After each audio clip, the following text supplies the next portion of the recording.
filsafat hadir itu yuk ngajak kita geser dari mitos ke logos. Yang kedua, filsafat itu melampaui kebenaran. Filsafat itu kalau tadi dari mitos ke logos, kalau ini dari kebenaran menuju kebijaksanaan. From truth to wisdom. Itu filsafat. Makanya filsafat itu kata-katanya saja philia dan sophia. Cinta kebijaksanaan. Jadi filsafat itu finalnya kebijaksanaan. Oke. Mitos itu. Iya, kagetan yang berarti mitos itu. Percayalah mesti ada sebabnya. Oke, iya, ini senengannya ngomong. Nanti jangan-jangan, penunggunya nggak mengizinkan ya. Mesti mikirnya nggak jauh-jauh dari situ. Jangan-jangan tadi ada yang foto-foto terus, ada putih-putih lewat tadi. Peradaban kita tidak jauh-jauh dari situ. Ya, dilanjutkan lagi. Philia dan sophia. Philia itu jenis cinta. Cinta yang lebih tulus. Cinta persahabatan. Jadi orang Yunani itu ada 3 jenis cinta secara umum. Ada eros, ada philia, ada agape. Eros itu cinta romantik. Ada passionnya, ada hasratnya. Laki-laki dan perempuan itu kan ada hasratnya. Ini namanya eros. Kalau philia itu cinta persahabatan. Ini biasanya lebih tulus. Kalau sama lawan jenis kan disebut kurang tulus karena ada pamrihnya. Paling tidak pamrih hasrat tadi. Ada nilai birahinya, mudahnya begitu. Jadi kalau cowok sama cewek kok bilang aku tulus, tidak ada, malah aneh. Ya mesti ada orang laki-laki dan perempuan. Kalau normal loh. Iya. Iya, yo perkara cara melampiaskannya harus mengikuti norma ya, tapi rasa dan keinginan seperti itu pasti ada. Jadi ini eros namanya. Nah, cuma kalau philia ini dengan sahabat. Makanya kalau ada yang nembak kamu tanya, itu cinta jenis eros atau philia? Ya, kalau jenisnya philia sebenarnya dia cuma ngajak temenan aja. Enggak beneran. Iya. Enggak beneran ingin nikah kalau cuma philia. Jadi sama sahabat. Dan kalau agape itu cinta ilahiyah. Cinta ilahiyah lebih dalam sifatnya. Ini materi tersendiri. Tapi filsafat itu kenapa kok bukan eros sophia, tapi philia sophia? Karena memang lebih tulus. Jadi komitmen kebenaran itu melampaui kepentingan ego. Hasrat tadi, keinginan di eros itu kan ego.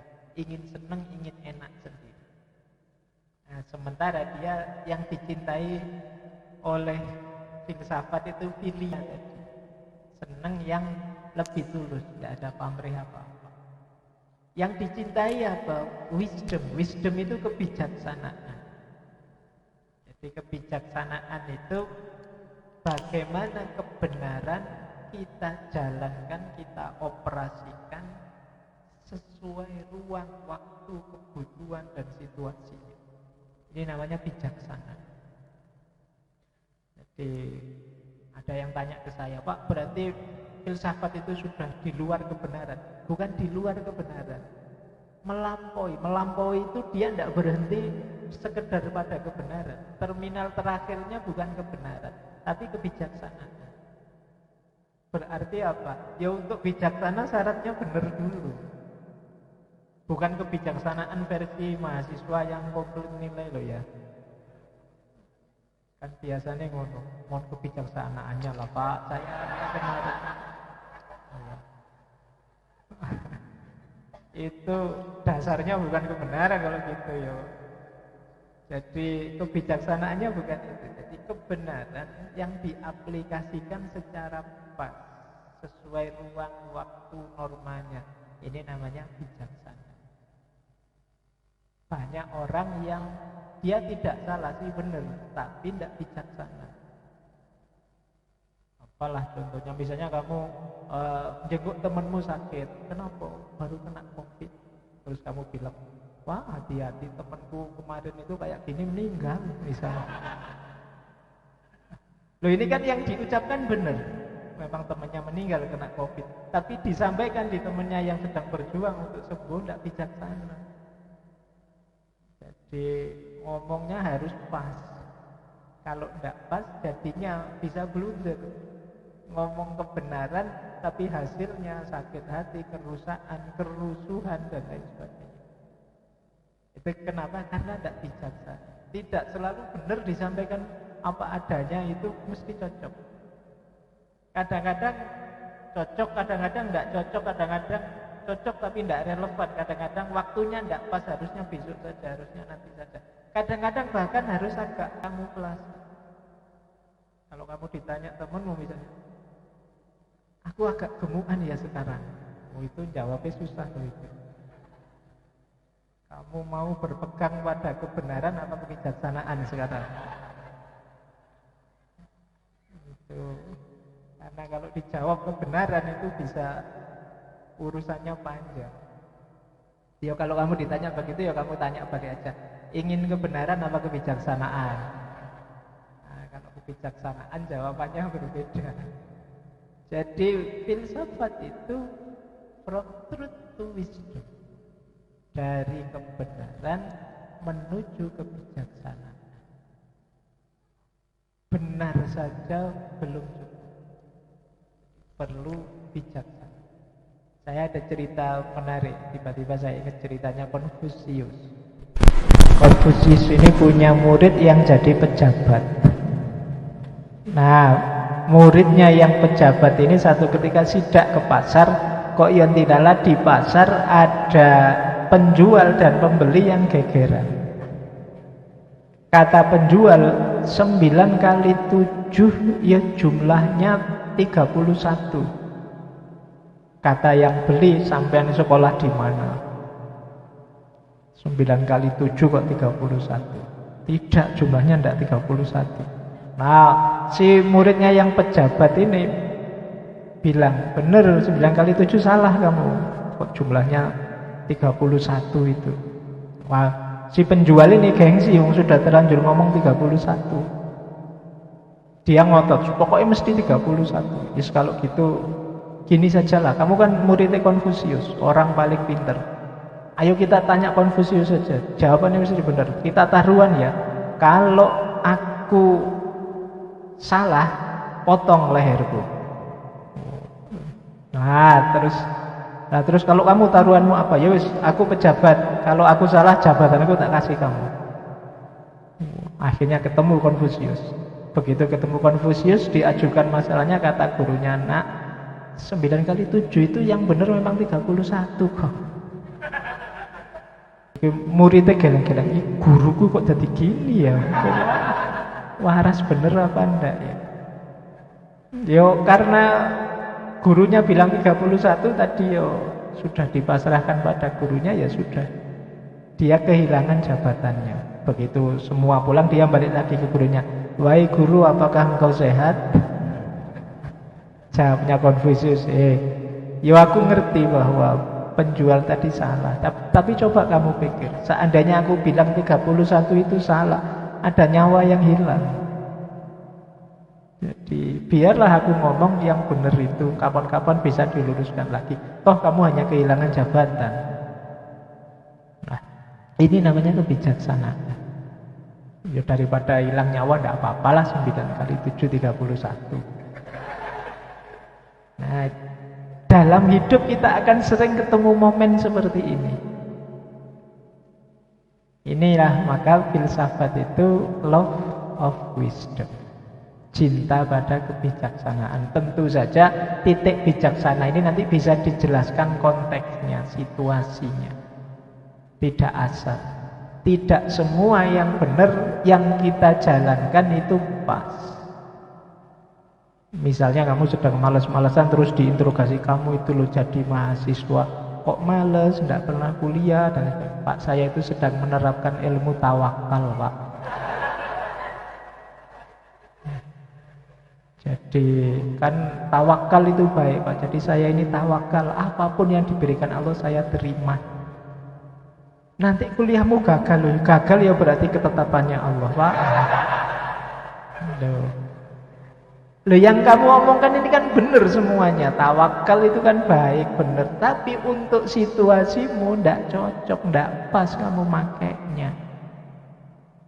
Jadi itulah namanya kebijaksanaan. Ada kalanya kita harus agak muter-muter sedikit, kadang-kalanya agak dipending, ngomongnya besok saja ada kalanya. Nah, jadi itu rahasianya filsafat yang kedua. Makanya kadang-kadang ini loh, objeknya satu, tapi pikirannya kok bisa macam-macam. Itu karena dilihat dari banyak perspektif, maka ayo dipilih yang cocok untuk situasi kita. Jadi banyak filsafat itu yang harus kita pahami, tidak hanya isi pikirannya, tapi juga konteksnya. Misalnya, ini sering sekali dikritik orang, Nietzsche itu ateis, cuma dia kritiknya menurut saya relevan. Hanya saja kita sering melepaskan konteksnya. Dia itu melihat orang beragama itu kemudian cenderung jadi pasif, cenderung jadi pasrah, tidak mau fight menghadapi masalah hidup. Ada apa-apa dipasrahkan pada Tuhan. Makanya dia menyebutnya orang beragama itu mentalnya jadi mental budak. Loh, kita kan terus marah-marah. Sebenarnya kalau dilihat dalam konteks hidup tertentu, kadang-kadang kan begitu. Orang tidak mau ngapa-ngapain, alasannya agama. Pasrah saja. Hidup ini yang terbaik, ya diserahkan semuanya pada Allah saja. Jadi ya saya santai-santai saja. Ada yang disuruh berusaha, tidak mau. Kalau Allah nakdir apa, ya nanti saya dapat. Nah ini konteksnya. Jadi pikirannya tadi konteksnya ini loh. Orang-orang beragama yang kemudian cenderung tidak mau berjuang. Atau lebih ekstrim lagi, Kalmak. Kata Kalmak, agama itu candu. Candu itu apa sih? Membuat orang terlena, tidak sadar. Fly. Iya. Jadi tidak sadar bahwa dia saatnya bangkit berjuang. Ayo. Tidak apa-apa. Dunia adalah penjara bagi seorang mukmin. Ad-dunya sijnul mukmin. Tidak apa-apa kita sengsara di dunia. Nanti di akhirat kita akan mulia. Kan banyak yang pikirannya begitu. Yo, sengsara kita di dunia memang sudah jelas, tapi mulia di akhirat belum jelas. Tidak ada jaminan kita nanti mulia di akhirat. Kenapa kok tidak memperjuangkan kemuliaan kita sejak di dunia? Kenapa tidak bisa mulia dunia, mulia akhirat? Nah, kita akhirnya apa? Ditindas, dijajah, diinjak-injak, tapi yo menganggap baik-baik saja. Apapun yang diberikan oleh Allah aku terima. Akhirnya tidak berjuang. Kenaan orang-orang yang menindas kita. Itu kan yang dikritik oleh Kalmak. Terus dia bilang, agama rasanya kok kayak candu ya, yang membuat orang terus tidak sadar dalam ketertindasannya. Nah, ini namanya konteks. Dilihat dari sisi ini loh, kesimpulan dia begitu itu. Ya dari sisi keimanan kita sih ya memang pasti benar, pasti baik, pasti mulia. Tapi dalam prakteknya ada yang seperti disebut oleh Kalmak tadi. Loh, itu yang disebut kebijaksanaan. Kita tahu, oh ini dilihat dari mana dulu kok bunyinya begitu.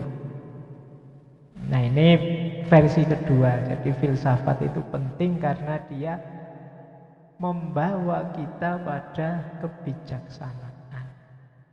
Nah ini kunci kedua. Kalau tadi dari mitos ke logos, kalau ini membawa pada kebijaksanaan. Yang ketiga, filsafat itu mencari jawaban sekaligus mempertanyakan jawaban.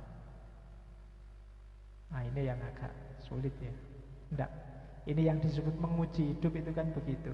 Mencari jawaban. Kalau sudah ketemu, jawaban tadi dipertanyakan lagi. Sehingga mungkin saja ditemukan jawaban-jawaban baru. Itu sejarahnya filsafat ini sebenarnya cuma dua ini. Mencoba mencari jawaban, terus mempertanyakan jawaban yang ada.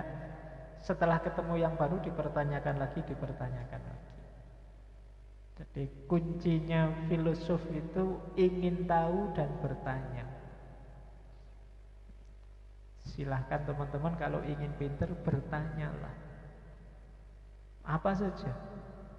Tidak ada apapun di sekeliling kita yang tidak patut untuk ditanyakan. Apa saja bisa. Kamu lihat sekelilingmu, apalah, mungkin tempat dudukmu, mungkin ini sing ada kopinya, ada tehnya kok cuma berapa, terus ada macam-macam bisa kamu tanyakan kok bisa begitu dan lain sebagainya.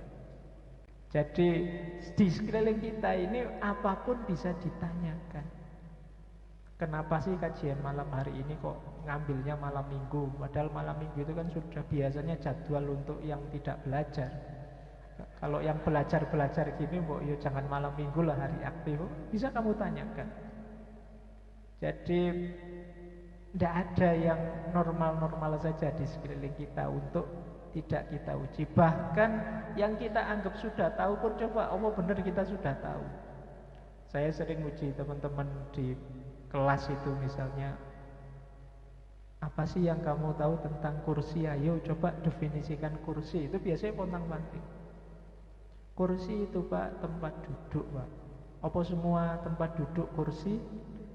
Ya enggak Pak. Ya kursi itu tempat duduk yang kakinya 4 Pak. Loh kalau ada sofa yang enggak ada kakinya itu berarti enggak termasuk kursi?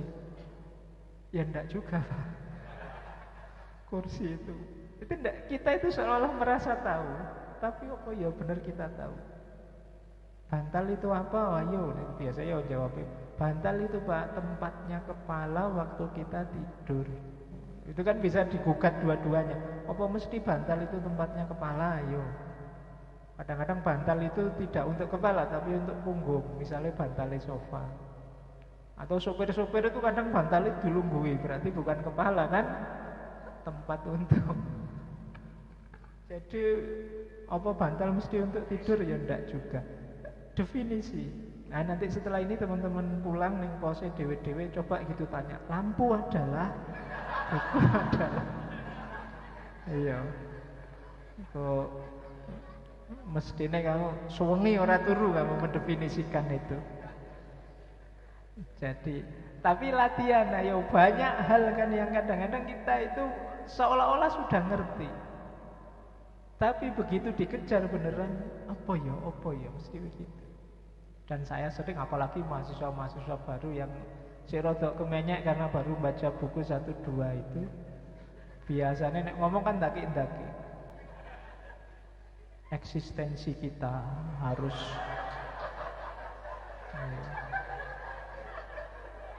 iya kan, gimana paradigma apa? Jadi terus biasa, itu diuber-uber ngono ya pontang-panting opo paradigma itu. Panganan opo eksistensi itu. Nah, jadi filsafat itu bertanya, mempertanyakan. Kata Sokrates, hidup yang tidak diuji itu hidup yang tidak berarti. Kalau kita tidak bertanya, berarti kita tidak mikir. Sederhananya bukti bahwa kita sedang berpikir itu kan kita masih bertanya. Apa iya sih harus begini? Apa aku harus hadir di kajian malam hari ini? Alasanku apa hadir itu? Wong ya di YouTube sudah banyak. Mungkin jauh lebih bermutu di YouTube daripada kalau ketemu langsung kayak gini. Kalau sekedar ketemu Pak Faiz ya untungnya apa? Misalnya hanya untuk salaman. Salaman itu jangan-jangan bagian dari mitos tadi. Jadi ayo ya apa-apa Jangan sampai kita mengambil keputusan, apalagi keputusan-keputusan besar yang kita tidak sadar karena kita tidak pernah bertanya. Jangan-jangan kemarin juga waktu ngambil jurusan apa kuliah kita juga tidak pernah tanya, kenapa kok jurusan itu? Kenapa sih kok ambil jurusan teknik? Kenapa sih kok ambil jurusan ekonomi? Kenapa kok jurusan filsafat? Jangan-jangan jawabannya, anak keterimanya di situ ya. Pinginnya sih tidak filsafat, tapi keterimanya di situ. Pinginnya sih tidak di jurusan ekologi, tapi yo keterimanya di situ. Pinginnya yo kedokteran, pinginnya, tapi tidak masuk. Apa iya harus itu? Saya ada mahasiswa itu nulis skripsi pontang-panting dia tidak jadi-jadi, tiba-tiba, Pak, jangan-jangan saya salah jurusan ya Pak.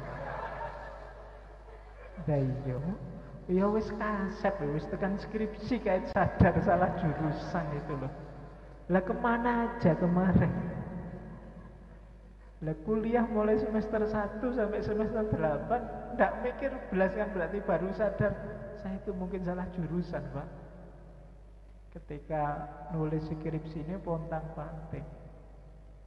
Jadi ternyata perintah untuk bertanya, perintah untuk berpikir itu ya jadi kuncinya filsafat. Ayo hidup paling tidak secara sadar, paling tidak untuk hal-hal besar dan penting dalam hidup kita. Ayo tidak asal-asalan. Jadi ayo serius, agak punya argumen. Jadi kalau ditanya orang itu kita bisa bertanggung jawab. Kenapa sih kok kuliah jurusan ini? Oh iya, saya itu cenderungnya sini loh, kemarin sekolah nilai saya yang tinggi-tinggi kan juga bidang-bidang itu. Nah, itu namanya punya argumen. Jadi ini salah satu hakikatnya filsafat. Kemudian filsafat itu jam piro kira 9:30. Baik. Ini ada tanya jawab ya Mas Awaludin. Oh iya. Diberi jatah 3 orang penanya, jadi silahkan siap-siap. Rebutan? Enggak? Apa anu saja via WA? Pertanyaannya ya. Baik, saya lanjutkan. Ini masih ngomong hakikatnya filsafat ya. Kemudian saya tadi bilang hakikatnya filsafat itu berpikir. Bedakan maka antara filsafat dari sisi hakikatnya yang itu berpikir dengan produk filsafat yaitu pemikiran. Filsafat dalam arti berpikir itu yo levelnya beda dengan hasil pemikirannya. Sering saya uraikan, orang boleh tidak setuju dengan hasil pemikiran, tapi dia tidak boleh tidak setuju dengan keharusan berpikir. Berarti orang itu ya wajib filosof, tapi tidak wajib setuju pikiran-pikirannya para filosof. Kamu boleh kok anti, Pak, saya Karl Marx tadi Pak Faiz nyebut Karl Marx, nyebut saya anti dengan orang. Tidak apa-apa, setuju tidak setuju itu kan haknya tiap orang. Loh kenapa kok kamu tidak setuju? Ya Karl Marx ateis ya Pak. Kalau saya apapun itu agama jangan ditinggal. Ini namanya argumen. Berarti kamu berpikir. Bagus, karena kamu berfilsafat. Bahwa kamu tidak setuju pikirannya para filosof tertentu, oke, tidak masalah. Nah, sering sekali ditanyakan pada saya, mumpung durung ditakoke ya, tentang Pak, kok ada yang mengharamkan filsafat, ayo. Nah, para ulama yang mengharamkan filsafat itu pertimbangannya pemikiran-pemikiran ini loh. Beliau itu melihat, wah pemikiran-pemikiran filsafat itu ternyata kok ada yang tidak bagus ya. Ini kalau dibaca orang biasa jangan-jangan mengacaukan keagamaannya. Itu yang dilihat oleh para ulama yang mengharapkan ini. Daripada kebablasan nanti orang tidak bisa ngerem terus masuk ke pikiran-pikiran yang merusak ini, sudahlah terus filsafat diharamkan.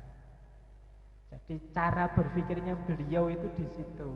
Ya kita husnudzoni saja karena beliau sayang sama umatnya. Dari sisi ini ya. Tapi ketika kita lihat dari sisi yang berbeda, tapi umat ini kalau ingin maju, kalau ingin berkembang, dan manusia itu untuk bisa menjalankan tanggung jawab kekhalifahannya, mau tidak mau harus berfilsafat, harus berpikir. Nah, jadi berarti apa? Yuk kita maknai saja larangan berfilsafat itu sebagai apa? Semacam wanti-wanti, peringatan untuk hati-hati. Jadi sebenarnya semua ilmu ya kita harus serius, hati-hati, jangan sampai merusak nilai-nilai yang kita junjung tinggi.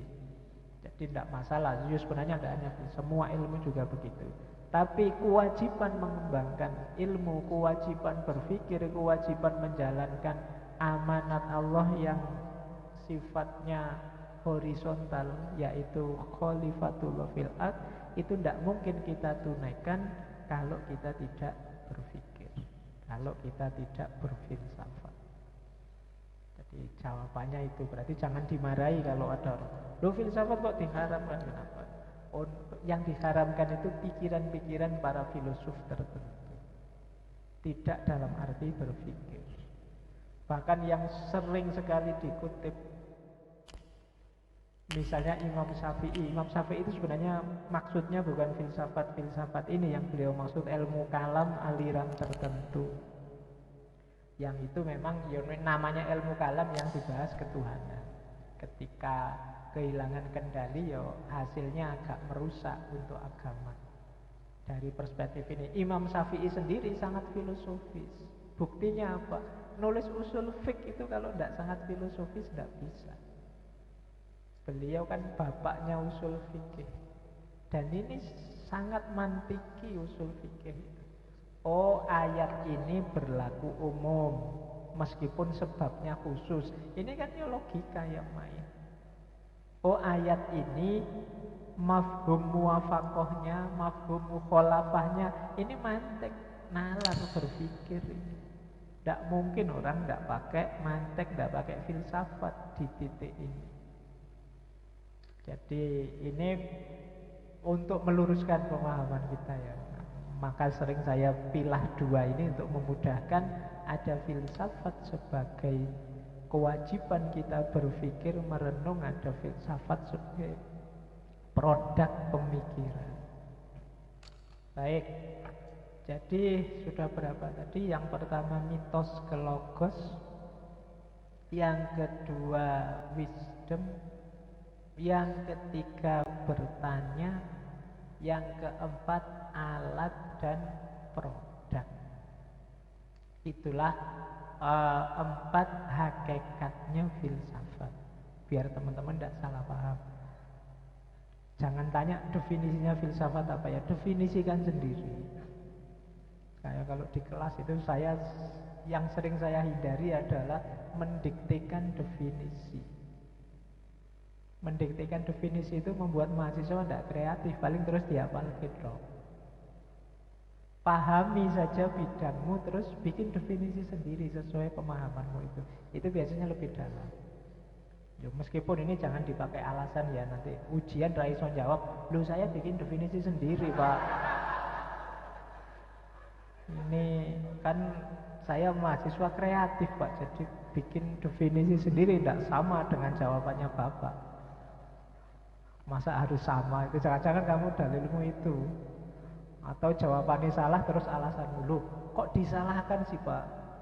Katanya para ustadz itu kan kita sekarang harus menghargai perbedaan, Pak. Jawaban saya dengan jawaban Bapak beda kan tidak masalah. Harusnya Bapak toleran dong dengan jawaban saya. Kok disalahkan? Itu ya bagian kebijaksanaan tadi ya. Jadi ya kita harus paham titik-titik di mana ini kebenaran, ini kebijaksanaan.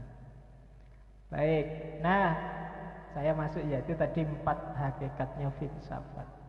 Sekarang apa sih kerjanya seorang filosof itu? Ini biar teman-teman mantap jadi filosofnya. Kerjanya filosof itu secara umum 3. Yang pertama mengklarifikasi, yang kedua berargumentasi, yang ketiga mengkritisi. Ini filosofis. Mengklarifikasi itu memperjelas, kamu ini ngomong apa? Maksudnya apa? Seperti tadi, definisimu apa? Ini filosof. Jangan-jangan kita sudah diskusi panjang lebar, yang ada di pikiranku dan di pikiranmu beda. Ini namanya klarifikasi. Saya pernah ada forum diskusi, debat rame, tidak selesai-selesai. Terakhir-terakhir baru disadari ternyata definisinya beda. Ini membahas tentang, kalau tidak salah saat itu tentang khilafah. Yang satu definisinya khilafah itu yang membangun satu sistem politik dengan seorang sultan jadi rajanya, wazir-wazir sistem. Yang satu mendefinisikan khalifah itu ya khalifatullah fil ard, itu bahwa setiap orang punya tanggung jawab, punya amanat dan lain sebagainya. Jadi ini 2 definisi yang berbeda. Yang satu hakikatnya manusia, yang satu sistem politik. Istilahnya sama-sama khalifah. Diskusi tidak selesai-selesai, tidak nyambung-nyambung, wong definisinya beda. Maka di sini pentingnya klarifikasi tadi loh. Filsafat itu masuk dengan ini definisinya apa ini? Merayakan itu definisinya apa? Yuk kita klarifikasi. Hari raya itu maksudnya apa? Sama enggak dengan merayakan ini? Ya raya itu mungkin kalau di kamus mungkin maksudnya kayak besar, kayak agung, kayak. Nah ini berarti membesarkan filsafat. Apa filsafat itu kecil harus dibesarkan misalnya? Itu namanya klarifikasi. Jadi samalah, saya kapan itu sama anak saya jawabnya susah. Jadi anak saya sendiri tak ajak ke masjid, terus biasa kan di depannya tempatnya wudhu itu ada tulisan batas suci. Pertanyaannya sederhana, suci itu apa sih?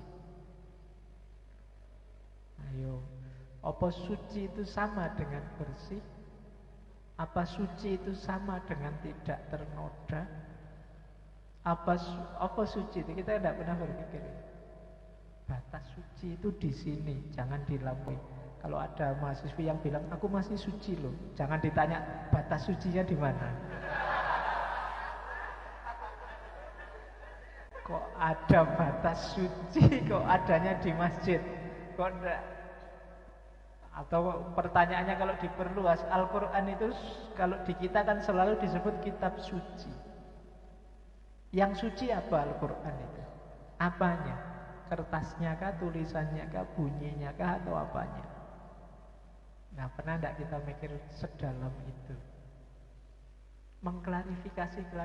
Jangan-jangan istilah-istilah yang kita pakai tiap hari, apalah konsep-konsep apa, teori apa, filosofi apa, itu sebenarnya tidak cocok, tidak match, tidak sesuai. Konsepnya perlu diperjelas lagi. Ketika tidak jelas, ini loh yang sering dipermainkan, diputer-puter sehingga kalian gampang dibohongi. Jadi apa sih perdamaian itu, apa sih permaafan itu, apa sih kemakluman itu, apa sih hukuman itu. Itu kalau ini tidak kita klarifikasi, kita sering dipermainkan orang di wilayah-wilayah ini. Mungkin teman-teman sering dengar istilah ada pasal karet lah, ada apalah, itu biasanya karena tidak jelas. Ketika tidak jelas, kita mudah dimanipulasi orang. Dihapusi dosenmu dewe misalnya, dosennya bikin pertanyaan, berikan pendapatmu tentang bla bla bla bla. Terus kamu berpendapat, disalahkan sama dosennya. Kok kamu tidak protes? Padahal itu kan berikan pendapatmu. Kamu sudah berpendapat kan selesai harusnya. Kan tidak ada perintah pendapatnya harus sama dengan pendapatku ya. Kan tidak ada begitu. Cuma kamu disuruh berpendapat. Nah itu kamu bisa tanyakan dosenmu, Pak, saya klarifikasi ini. Ini pendapatnya harus sama nggak dengan pendapatnya Bapak? Atau saya boleh berpendapat sendiri atau gimana? Itu kan harus diperjelas. Baik, jadi yang sering keliru kayak gini kan orang survei itu kan. Kalian kan kalau survei itu kan selalu menjawabnya versi ideal, bukan versi faktual. Apakah saudara menganggap perkuliahan hari ini baik? Sangat baik. Aku apa kok jawab sangat baik, sangat baik. Karena khawatir kalau jawab jelek nanti dimarahi sama kampusmu. Padahal itu sebenarnya kan kamu, ini saya disuruh ngomong idealnya apa faktanya, Pak? Itu kan perlu klarifikasi. Dalam hidup ini ada banyak hal yang perlu diklarifikasi. Tiap hari kamu ngomong jomblo itu apa ayo? Orang yang tidak punya pasangan, apa orang yang tidak laku? Beda loh ya, tidak punya pasangan dengan tidak laku itu. Kalau tidak laku itu ya memang nggak ento-ento. Tapi tidak punya pasangan itu mungkin banyak yang mau tapi dia menolak. Loh kan bisa. Nah jomblo itu ada di titik mana?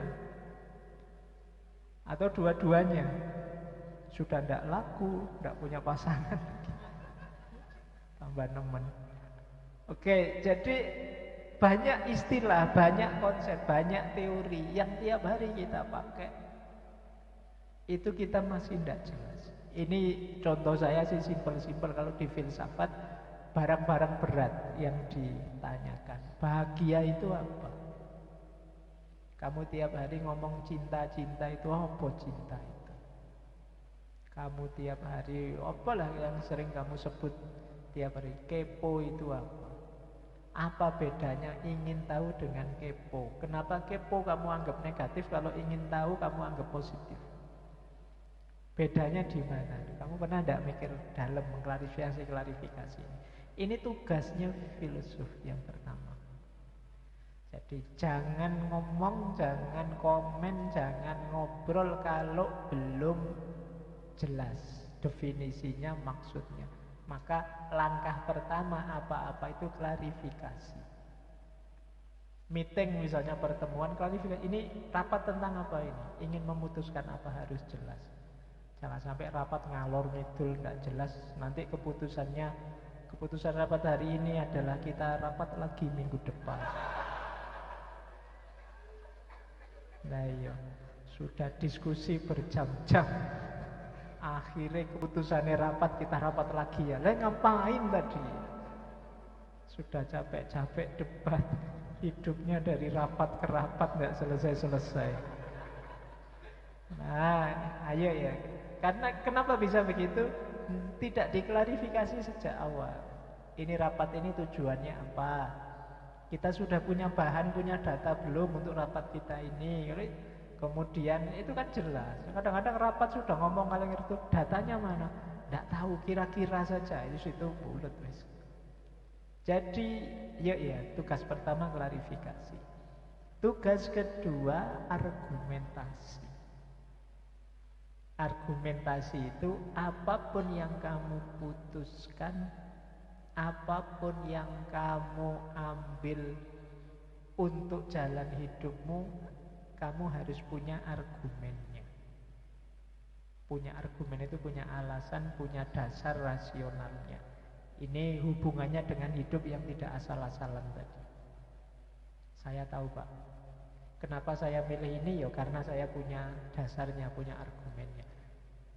Khusus untuk yang besar-besar ya kamu wajib juga punya argumen-argumen yang tegas, yang pasti.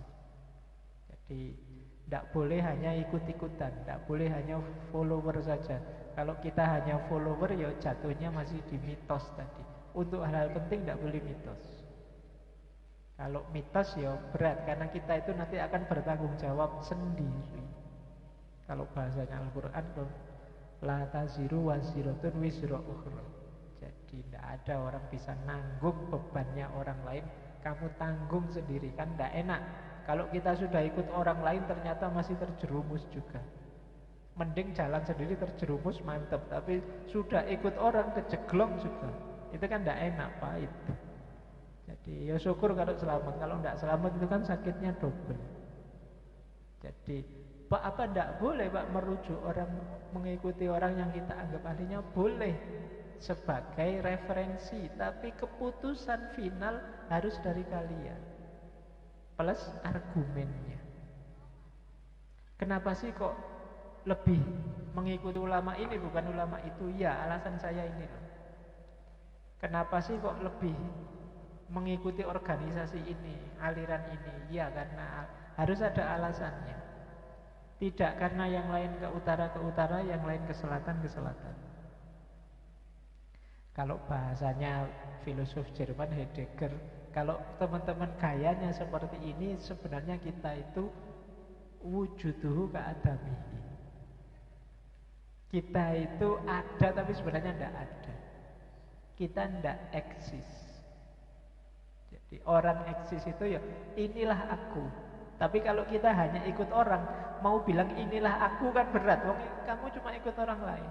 Kamunya di mana?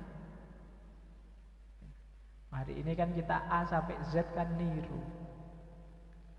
Jadi niru TV lah, niru Korea lah, niru apalagi yang sekarang viral-viral itu. Oke, saya khawatirnya sebentar lagi mau gaya ini. Saya kisah viral anu, Fajar, sad boy. Iya, nanti sebentar lagi jadi modus itu, kamu pakai gaya mewek-mewek itu nangis kayak. Jadi kamu hanya ikut-ikutan viral-viralan. Hati-hati, tidak sehat untuk hidup kita. Hidup yang mengandalkan viral-viral itu. Ada filosof Perancis namanya Brodiat yang bilang masyarakat hari ini itu hampir semua kena penyakit epilepsi.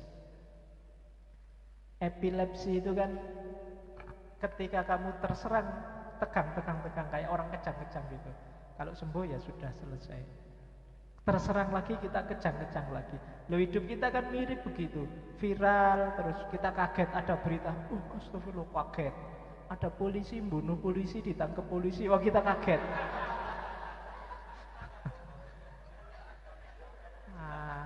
Terus iya kan, terus besok ganti kasus lagi kita kaget lagi. Kita tiap hari hidup kita dari kaget ke kaget. Itu yang disebut masyarakat kita hari ini itu masyarakat epilepsi. Jadi ayo hidup yang argumentatif, hidup yang punya dasar. Apapun keputusan kita punya alasannya.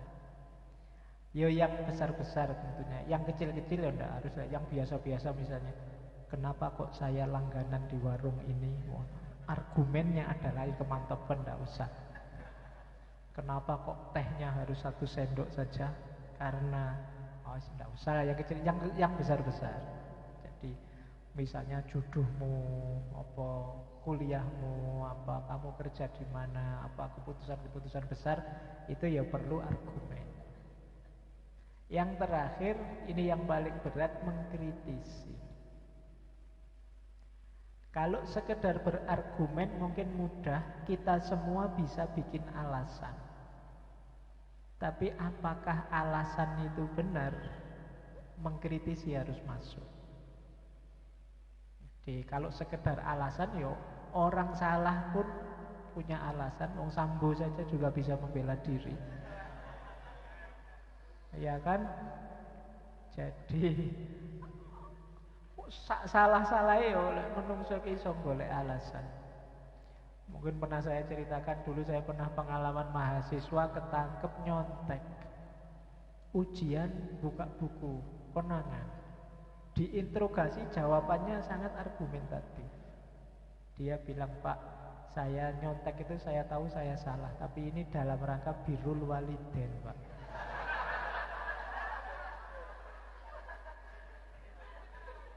Jadi saya nyontek ini, Pak, Kan biar nilai saya tinggi. Kalau nilai saya tinggi kan orang tua bahagia, Pak. Saya cepat lulus. Jadi saya itu nawaitunya birrul walidain. Saya enggak niat macam-macam kok, Pak. Ini argumentatif dia kan. Alasannya ya masuk akal.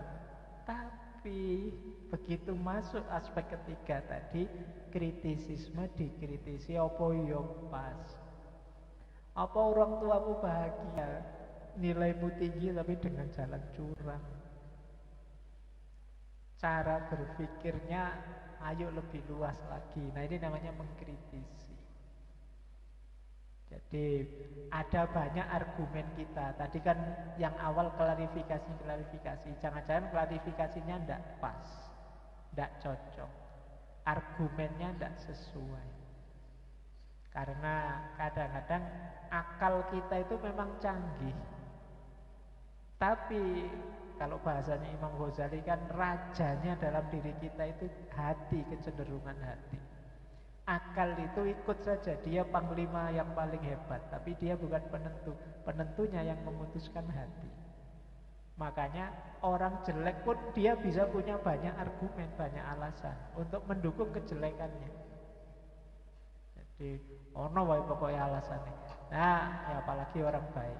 Kuncinya ada di hati. Maka agar akal ini tidak membebek saja, ikut saja apa kata hati yang tidak selalu lurus, perlu masuk aspek kritis tadi. Jadi menguji, apa iya begitu? Masuk seperti itu alasannya. Nah ini mengkritisi namanya. Jadi seorang filosof itu sehari-harinya sibuk mengklarifikasi, berargumentasi, mengkritisi. Itulah mengapa banyak orang tidak kerasan dengan filosof. Ya alhamdulillah yang senang filsafat itu tidak banyak. Bayangkan kalau semua orang filosof, betapa capeknya tiap hari diskusi, debat, ngeyel, gegeran. Iya, orang mesti ono apa-apa. Ayo klarifikasi dulu, argumentasinya mana, nanti kritisi. Tapi ya fungsinya penting dalam hidup. Kalau tidak ada fungsi tiga ini, ya manusia kehilangan nilai-nilainya nanti. Manusia kehilangan kemanusiaannya, kehilangan kesadaran tanggung jawabnya dan lain sebagainya. Jadi bekal utama kita untuk hidup serius itu ya akal budi, yang penggunaannya diajarkan secara sangat serius dalam filsafat. Jadi itulah kunci-kunci utama kalau kita ingin belajar filsafat. Baik, saya kira itu. Khawatirnya terlalu panjang. Masih ada waktu 15-an menit untuk 3 orang penanya. Nanti pertanyaan-pertanyaan Mas Faiz yang jawab, pertanyaan kedua Mas Awaludin. 3 orang pas di depan. Monggo. Nggak harus materi saya, boleh tanya tentang ekologi, boleh tanya tentang biar monggo. Baik.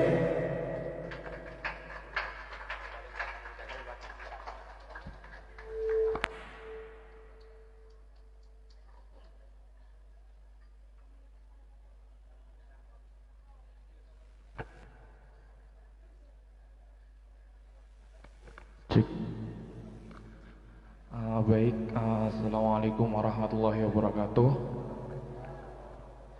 Terima kasih atas kesempatannya. Perkenalkan, nama saya Haikal Hasanul Murad. Mohon izin bertanya Bapak Dr. Haji Fahrudin Faiz MAG. Tadi saya mendengar terkait penjelasan yang Bapak sampaikan terkait ilmu filosofi.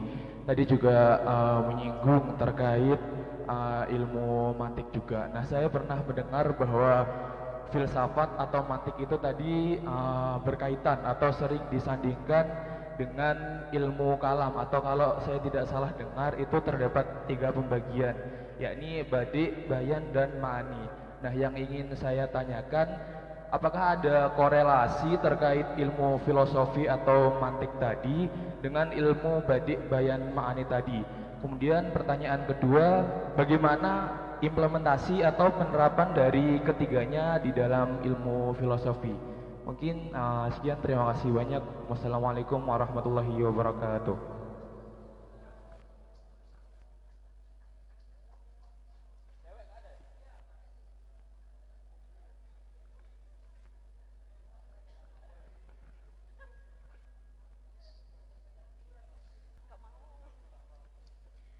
Assalamualaikum warahmatullahi wabarakatuh. Salam kenal, saya Nisbi Sabriani dari PMI UIN Malang. Jadi yang ingin saya tanyakan sebelum saya bertanya ini, tadi kan ada beberapa yang perlu kita ketahui bahwasanya bisa dikatakan filsafat itu kalau misalkan kita mengandalkan salah satu elemen, yaitu panca indera, seperti itu. Dan beberapa buku yang saya baca ini, saya tertarik dengan buku yang judulnya Blink. Mungkin bisa di searching sama teman-teman, yang di situ menyebutkan ketika kita memutuskan sesuatu, ternyata ada blink pada masing-masing diri kita. Memutuskan sesuatu, entah itu dalam singkat-singkatnya waktu atau tanpa pertimbangan, seperti itu, tanpa pertimbangan yang panjang kalau orang awam menyebutnya, seperti saya. Nah, untuk menghadapi beberapa pertanyaan mungkin ketika mengapa kamu melakukan atau memutuskan satu keputusan ini tapi tanpa memikirkan banyak perspektif. Mengapa kamu memikirkan keputusan ini hanya dalam satu kali berpikir? Apakah itu bisa dikatakan kamu ini berpikir seperti itu? Padahal yang ada di dalam buku Blink itu kan ada yang perlu kita highlight di situ. Blink itu kemampuan berpikir tapi tanpa berpikir. Sedangkan ini juga berkaitan dengan salah satu judul skripsi saya gitu. Proses berpikir, seperti itu. Proses berpikir. Padahal berpikir itu membutuhkan proses. Tapi mengapa sih kamu memutuskan satu hal tanpa berpikir panjang atau tanpa mempertimbangkan sesuatu dari orang lain? Gimana kalau ada pertanyaan seperti itu? Terima kasih. Assalamualaikum warahmatullahi wabarakatuh.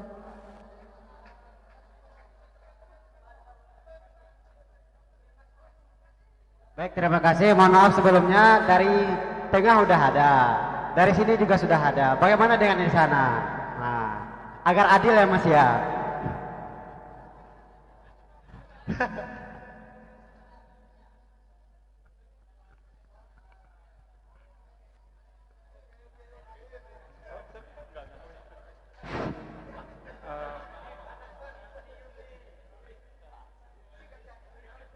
Assalamualaikum warahmatullahi wabarakatuh.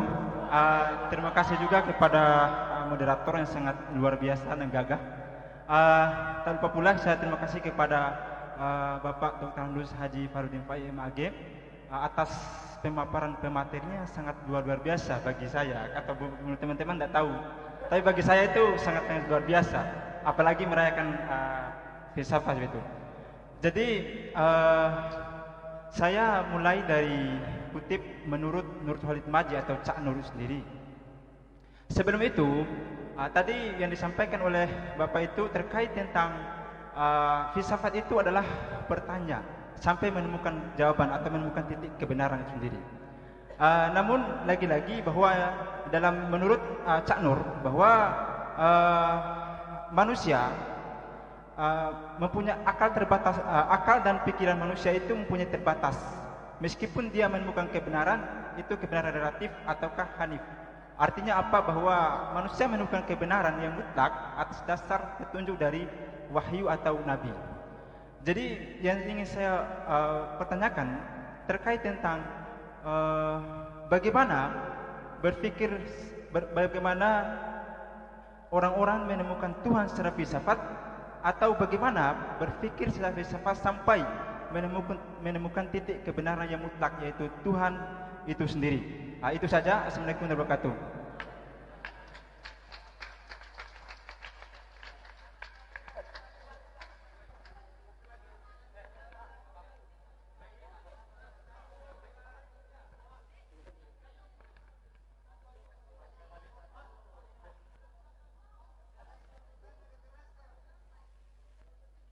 Alhamdulillahirrahmanirrahim. Assalamualaikum warahmatullahi wabarakatuh. Ya, perkenalkan Bapak, saya Dion dari Malang. Izin bertanya Bapak, tadi mungkin diperintahkan baiknya jika kita berfilsafat terkait dengan hal-hal besar. Salah satunya tadi yang dicontohkan adalah terkait jodoh ya Pak. Nah,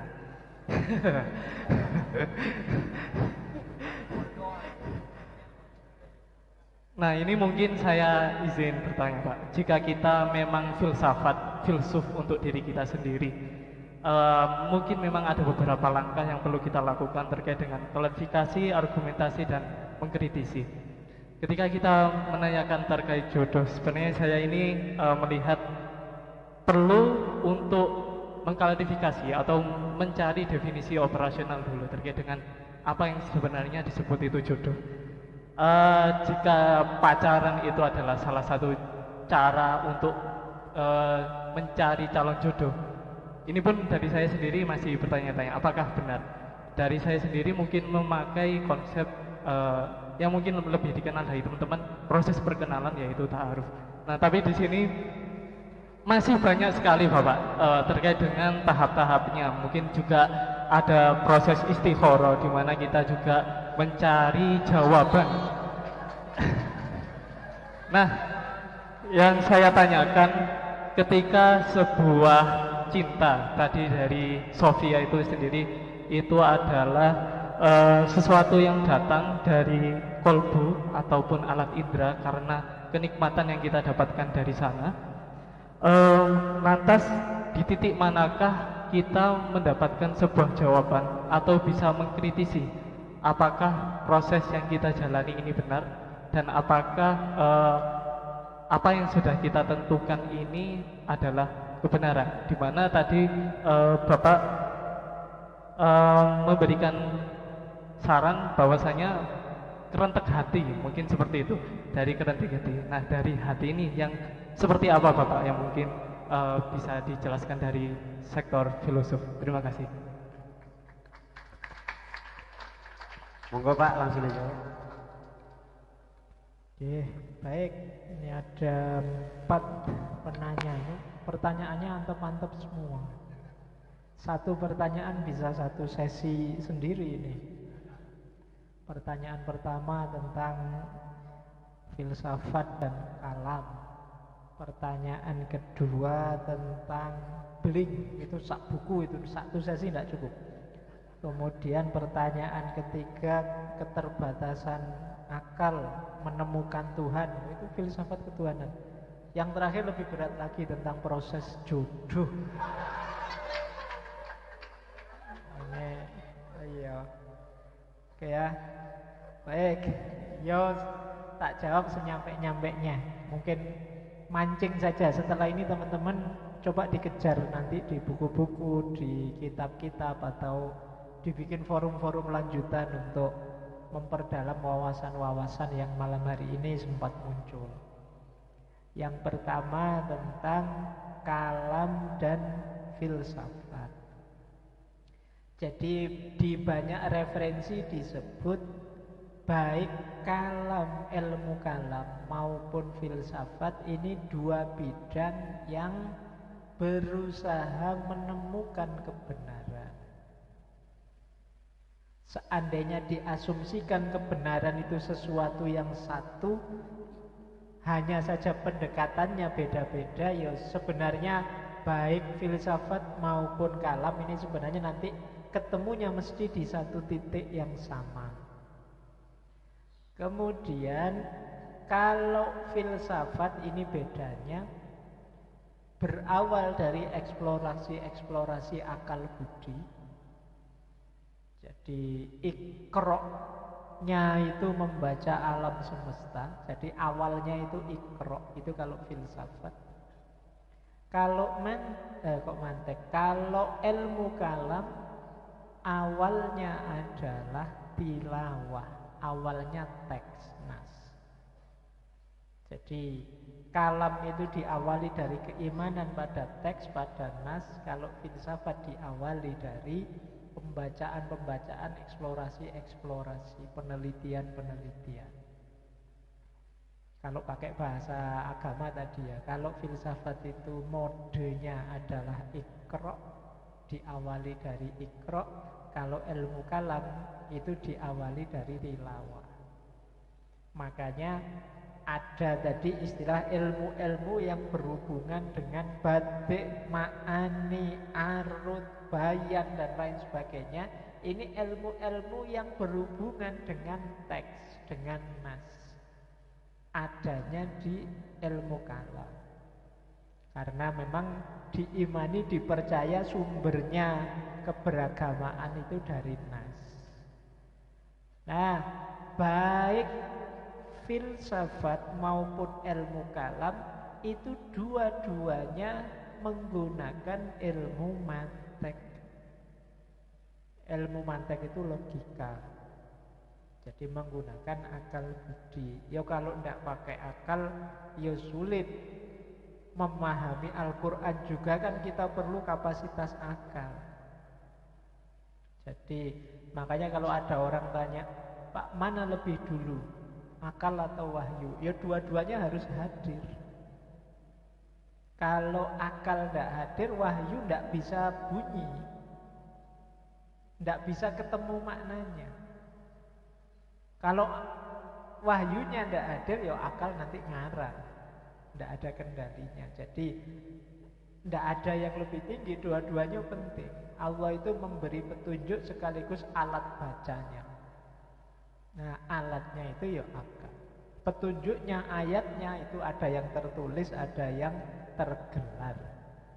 Tertulisnya Al-Quran, yang tergelar ya alam semesta. Jadi ayat-ayat Allah itu kan luas sebenarnya. Baik, jadi itu jawaban untuk pertanyaan pertama. Nanti ini lanjutkan dengan diskusi tentang filsafat dan kalam. Ada beberapa buku yang membahas falsafah dan kalam. Dua-duanya disiplin ilmu rasional, menggunakan akal. Baik, kemudian pertanyaan kedua. Nah ini sebenarnya, tentang bling tadi ya. Bling itu kalau dalam bahasa epistemologi, momen-momen intuitif dalam pemahaman.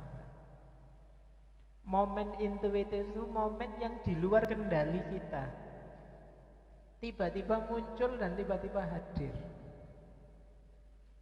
Jangan dikira eksplorasi-eksplorasi ilmiah itu sepenuhnya sifatnya rasional terkontrol. Ada banyak momen bling di situ. Momen bling itu momen kok tiba-tiba muncul kesadaran ini, tiba-tiba muncul pengetahuan ini. Makanya istilahnya momen intuitif. Misalnya Newton itu kan menemukan hukum gravitasi waktu dia nongkrong di depan kampusnya, mungkin sambil merokok, sambil ngopi. Tiba-tiba ada apel jatuh. Terus tiba-tiba meletik, tik, terinspirasi. Iya ya, kok jatuh ke bawah ya, jangan-jangan ada daya tarik dari bumi ini. Ini momen intuitif, bukan momen yang terkontrol. Apa sejak kecil dia tidak pernah lihat barang jatuh? Mestinya kan sering. Kenapa kok pas barang jatuh yang ini yang tiba-tiba memunculkan itu? Ini namanya momen bling. Alah ya wis persis kalau kalian kelangan kunci itu dicari tidak ketemu-ketemu. Begitu sholat Allahu Akbar, iya di sana tadi tak taruhnya. Itu contoh munculnya bling dalam pikiran. Tidak terkontrol, tiba-tiba muncul terus kita ambil keputusan. Keputusan yang kita ambil mungkin ya tidak sepenuhnya hasil kontrol rasio kita. Banyak peran-peran intuitif yang jenis bling tadi. Tidak tahu Pak saya alasannya kemarin kok saya kuliah jurusan ini. Begitu lihat daftar nama jurusan, kok ya tiba-tiba tertarik ke nama jurusan itu. Padahal sebelumnya saya sudah ancang-ancang mau jurusan ini, jurusan itu. Itu pasti ada momen blingnya, itu momen intuitif. Ya sama lah kayak Archimedes yang menemukan hukum Archimedes ketika kungkum di backup-nya. Begitu kungkum airnya meluap, terus baru sadar, oh iya ya, berat jenisnya air itu, keluarlah hukum Archimedes itu. Apa dia tidak pernah mandi kungkum sebelumnya? Kan ya tiap mandi dia begitu. Baru saat itu saja muncul kesadaran ini. Nah ini namanya bling dalam pikiran. Makanya tadi saya bilang kita itu alat kita banyak.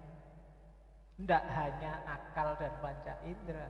Kita punya intuisi, kita punya naluri, kita punya nurani. Nurani itu misalnya ada teman akhir bulan uangnya menipis, terus pinjam uang ke kita. Jadi terus kita, karena dia utang ke kita, terus ini gimana ya, saya utangi apa enggak ya. Kalau secara kalkulasi rasional, kita tidak harus mengutangi, tidak enak, memberi utang dia. Kita tidak harus memberi uang dia. Kenapa? Dia bukan apa-apa kita, di luar tanggung jawab kita. Jadi kalau kita tidak memberi utang dia, kita tidak dosa. Itu rasionalnya begitu. Tapi kalau pakai nurani kan tidak begitu. Ada minta-minta, kalau di Jogja itu di perempatan tertentu ada tulisan dilarang memberi orang minta-minta. Nah itu kalau pakai rasional, daripada ngasih orang minta-minta nanti ketahuan melanggar hukum malah kena denda, tidak usah lah. Rasional. Tapi begitu nuraninya yang maju, kok tidak tega ya, kasihan, paling dikasih 500 saja sudah seneng kok. Ini nurani yang bilang. Hubungan antar manusia itu banyak perlu alat namanya nurani. Nah, ada lagi intuisi, ada lagi naluri. Naluri itu ya misalnya kok tiba-tiba ibumu nelpon bilang, ibu kok ndak enak ya hatinya, jangan-jangan kamu sakit ya. Oh, ibu kok ngerti wae ya aku loro. Itu nurani, insting, naluri seorang ibu. Oh, naluri itu luas, ilmu naluri itu dulu dipelajari oleh nenek moyang kita, namanya jadi ilmu titan. Makanya nenek moyang kita itu peka. Wah ini kok kayak gini ya situasinya, jangan-jangan mau ada chaos ini, mau ada. Yang sederhana ya kalian, ini hawanya kok agak sumuk ya, ini mesti mau hujan ini. Oh itu kan orang kita ilmu titan. Itu bagian dari naluri. Kamu cari di buku biologi manapun tidak ada teori kalau hawanya agak sumuk berarti mau hujan. Yang ada di kita. Dan ini ilmu titan. Jadi karena alam ini ada instingnya sendiri, ada naluri alamnya sendiri. Baik, kalau kita bisa menguasai ini, kamu bisa sakti nanti, bisa mendaya gunakan energi lingkungan di sekelilingmu. Makanya orang zaman dulu sekti-sekti. Kalau zaman sekarang kan ya lumayan lah, saktinya kan di dunia maya, tidak di dunia nyata. Baik, jadi itu tadi blink ya, jadi momen intuitif. Semakin kita memahami diri kita, semakin kita sadar betapa canggihnya yang menciptakan kita. Man arofa nafsahu faqad arofa rabbahu. Semakin kita sadar betapa manusia itu rumitnya sistemnya, semakin kita sadar betapa maha kuasanya yang bikin manusia. Itu pertanyaan kedua. Pertanyaan ketiga, tadi pertanyaannya tentang bukankah akal itu terbatas dan manusia kemudian diberi wahyu? Ya, akal itu terbatas tapi kita tidak tahu di mana batasnya. Dan batasnya bukan sesuatu yang mati. Jadi batasnya akal itu ya kalau dia mentok. Kalau sudah mentok sudah. Tapi kadang-kadang sekarang mentok, tapi besok ketahuan jawabannya, ya semakin melebar batasnya. Peradaban manusia itu lahir ketika kemajuan peradaban itu lahir ketika batas-batas ini dilampaui. Dulu ini tidak nyampe orang, tapi sekarang nyampe. Dulu orang tidak membayangkan bisa jalan-jalan di atas udara tanpa sayapnya, sekarang ada pesawat terbang. Bisa nyebrang laut tanpa, sekarang ada kapal. Ini berarti dia melampaui batasnya. Jadi akal itu canggih. Dia bisa menemukan banyak hal, bahkan bisa menemukan Tuhan. Tadi pertanyaannya kan ke arah Tuhan. Jadi sampai pada titik kesimpulan Tuhan itu ada, itu banyak cerita. Nabi Ibrahim itu kan begitu. Beliau melihat, jangan-jangan ini Tuhanku. Tuhan kok terbenam, tenggelam, mesti bukan. Jangan-jangan ini lebih indah. Tuhan kok hilang pada akhirnya, bukan ini. Pasti Tuhan. Ini akal yang kerja, menemukan Tuhan. Jadi kalau keterbatasan akal kemudian diartikan akal tidak bisa sampai pada kesimpulan adanya Tuhan, dalam sejarah banyak cerita-cerita orang yang menggunakan akalnya sampai pada kesimpulan ada Tuhan. Aristoteles itu sampai pada titik segala sesuatu ada sebabnya. Rangkaian sebab akibat ini pasti ada titik awalnya. Sebab yang tidak disebabkan oleh apapun. Karena kalau ada lagi sebabnya, ya berarti rangkaian ini tidak ada akhirnya. Rangkaian yang tidak ada akhirnya tidak masuk akal. Pasti ada yang paling awal dari rangkaian sebab akibat ini. Nah, itu terus didefinisikan Tuhan itu ya sebab pertama. Nah, ini akal bisa sampai ke sana. Yang akal tidak bisa itu syariat. Mana yang boleh, mana yang tidak boleh. Ah, ini ya mau tidak mau kita harus mengikuti tuntunannya Allah. Karena ini agak sulit. Di beberapa tempat syariat itu ya rasanya kok tidak masuk akal ya. Tapi ya memang menyuruhnya begitu. Kok puasa Ramadan itu subuh sampai maghrib ya, mau dibalik saja maghrib sampai subuh kan lebih ringan misalnya. Akalmu pinginnya begitu kan tidak. Nek syariat ini agak memang kita butuh patuh saja. Meskipun ada hikmahnya. Hikmah itu ketemunya belakangan. Jadi bukan sebabnya syariat tapi hikmahnya syariat. Ketika kita puasa seperti itu, kita melatih kesehatan yang mana, ini namanya hikmah. Ketika kita sholat 5 waktu, kita ketemu rahasia ini namanya hikmah. Tapi sebabnya ya nggak ada, kita patuh saja pada perintahnya Allah. Berarti apa? Akal tidak bisa merumuskan sendiri. Nah, jadi aspek ini ada unsur kepatuhannya. Tapi menemukan Tuhan, menemukan sifat-sifatnya, Tuhan itu mesti maha kuasa. Buktinya menciptakan manusia serumit ini. Ini akal bisa. Tuhan itu maha penyayang mestinya. Buktinya manusia itu diberi anugerah macam-macam. Ini akal bisa. Yang akal tidak menjangkau perintah dan larangan. Apa yang diperintah, apa yang dilarang itu ya akal bisanya pasrah. Karena kalau dia ngarang sendiri, karena saya bilang tadi akal itu banyak dikendalikan oleh hati. Kalau hatinya pas buruk, ya akal disuruh yang jelek-jelek, nanti dia nganggapnya itu baik. Misalnya mahasiswa sama mahasiswi nginep di hotel 3 bulan misalnya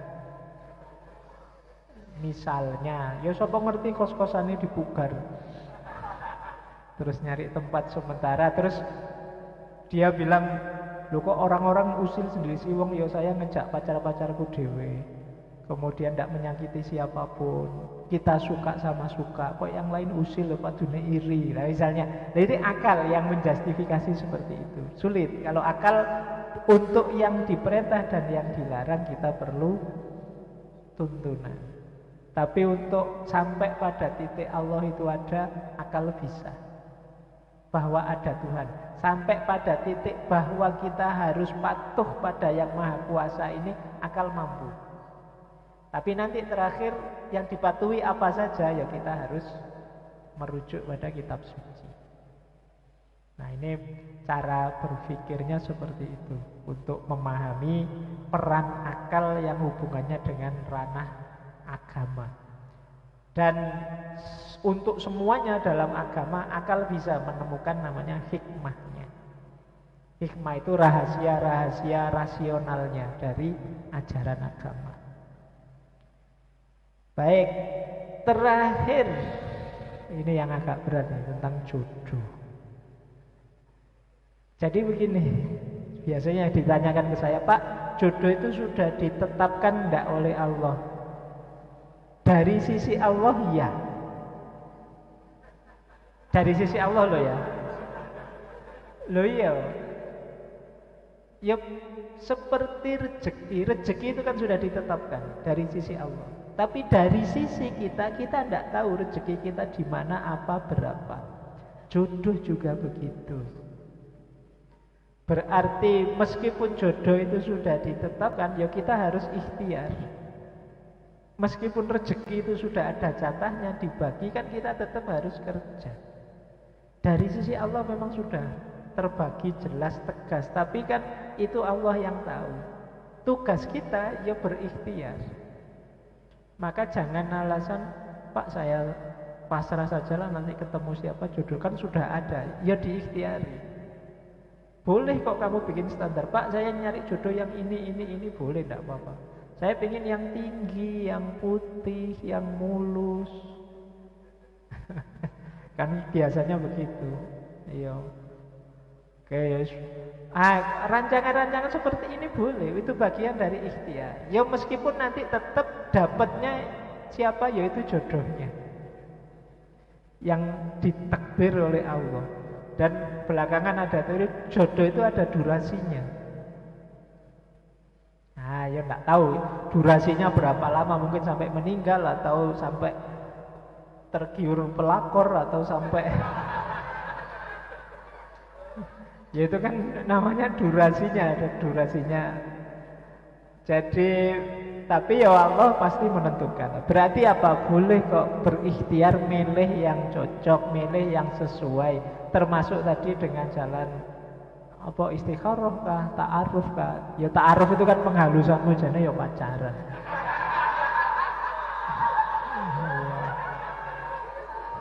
Jadi ya yo sekarang dapat istilah baru kan, ikhtiar mencari jodoh.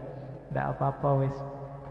Kamu yang ngerti batas ya, jadi boleh mencari, milih, menyeleksi itu boleh. Orang kan harus mencari yang baik, yang terbaik. Makanya pun hadis kan juga bilang, carilah suami yang cantik, yang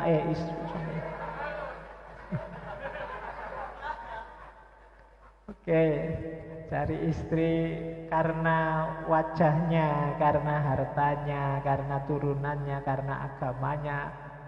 Kenapa kok ada hadis seperti ini? Ya berarti memang kita harus berikhtiar. Meskipun jodoh sudah ada. Kan enggak, sudahlah kamu pasrah saja diberi jodoh siapa, kan enggak begitu hadisnya. Disuruh kita milih. Seandainya syarat-syarat 3 yang di atas enggak ada, ya paling enggak agamanya. Ini sebenarnya ya standar-standar kita harus mencari dan milih. Ya sebut saja Allah itu memang menetapkan jodoh kita. Jodoh di tangan Tuhan. Tapi sering saya bilang ya, kalau sudah umur 30-an Tuhan lepas tangan loh.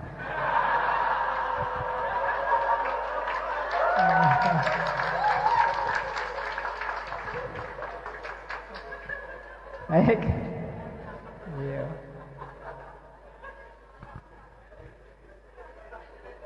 Oke, saya kira itu ya teman-teman malam hari ini. Alhamdulillah kita bisa senang-senang gembira merayakan filsafat, mensyukuri filsafat. Sebagaimana yang saya sampaikan paling awal ya, pertemuan malam hari ini hakikatnya adalah syukur. Ayo kita bersyukur. Memang ada banyak masalah di sekeliling kita, tapi anugerahnya Allah juga tidak kurang-kurangnya. Ya paling tidak semoga dengan bersyukur itu nanti banyak masalah yang semakin menyempit, semakin mengecil. Dalilnya la in sya'akartum la azidannakum. Baik, saya kira itu untuk malam hari ini. Kurang lebihnya mohon maaf. Wallahul muwaffiq, wallahu a'lamu bissawab. Wassalamualaikum warahmatullahi wabarakatuh.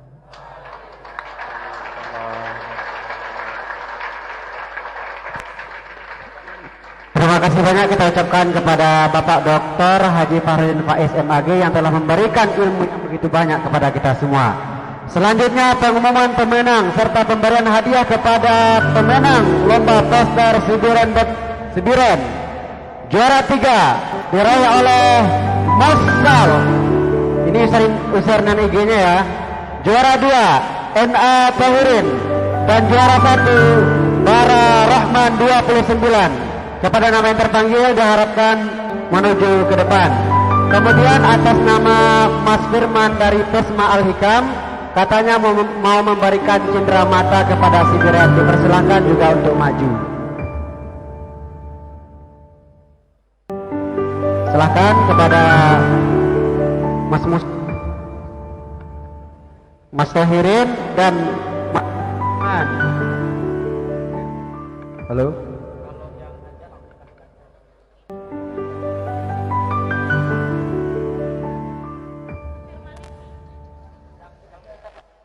Mas.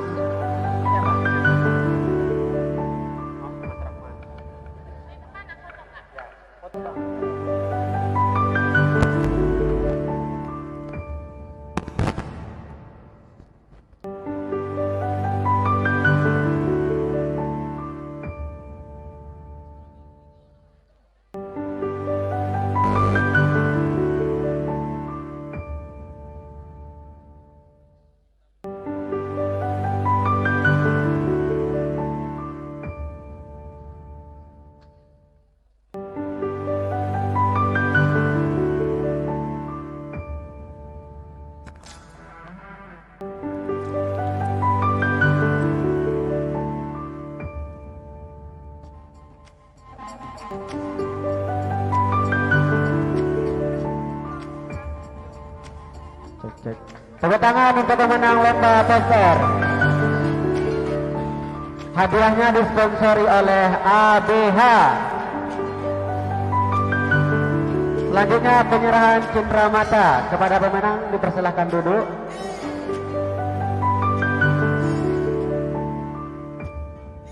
Penyerahan lukisan dari Mas Ali Firman, Resma Al-Hikam.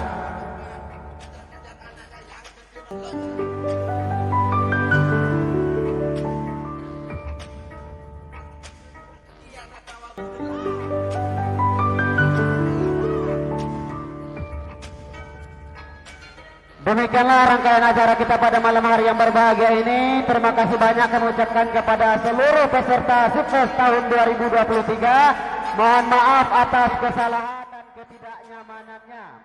Tepuk tangan untuk kita semua. Berakhir sudahlah Siburan Festival 2023, dimulai dari Siburan Talk membicarakan suara dari pinggiran, kemudian diisi dengan lomba desain poster, tadi ada kirab budaya dan puncaknya merayakan filsafat. Terima kasih, salam suara dari pinggiran. Wassalamualaikum warahmatullahi wabarakatuh.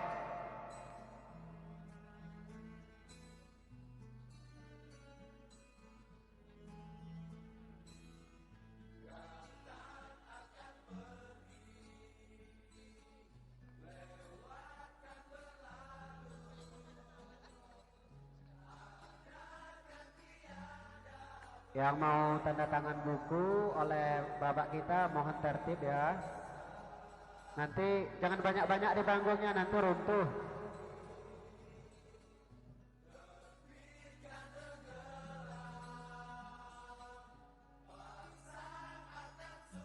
Terima kasih banyak kami ucapkan kepada peserta. Maaf atas segala kesalahannya.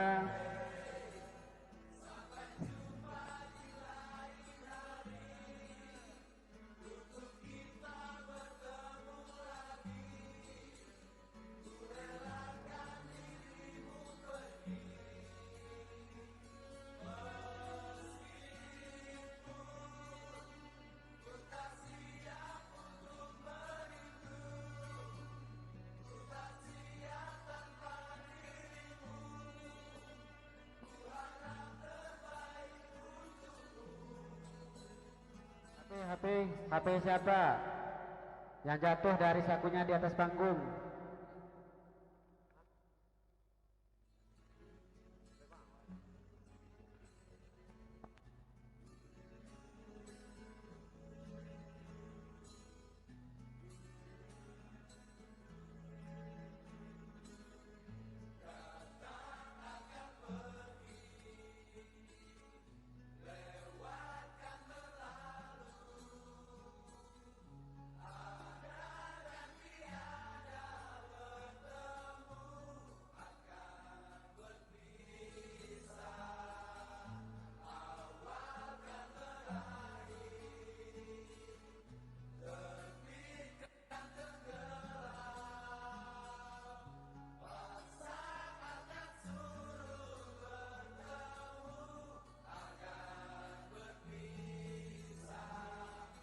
Mohon dijaga jaraknya, jangan semuanya langsung ke panggung, nanti panggungnya runtuh.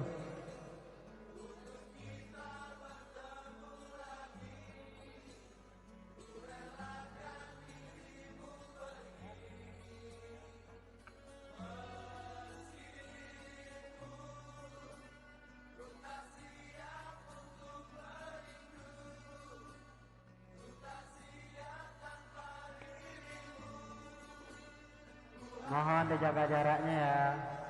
Panitia mohon kondisikan peserta yang bisa tanda tangan.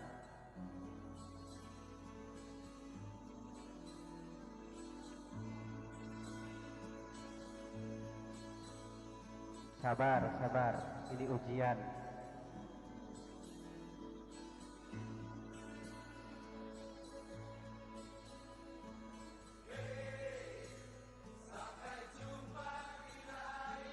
Terima kasih kepada seluruh peserta. Mohon maaf atas segala kesalahan dan ketidaknyamanannya.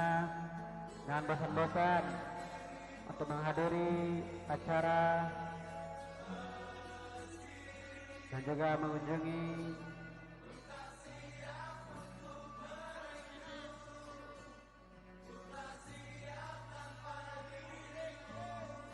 Sallu ala Nabi Muhammad.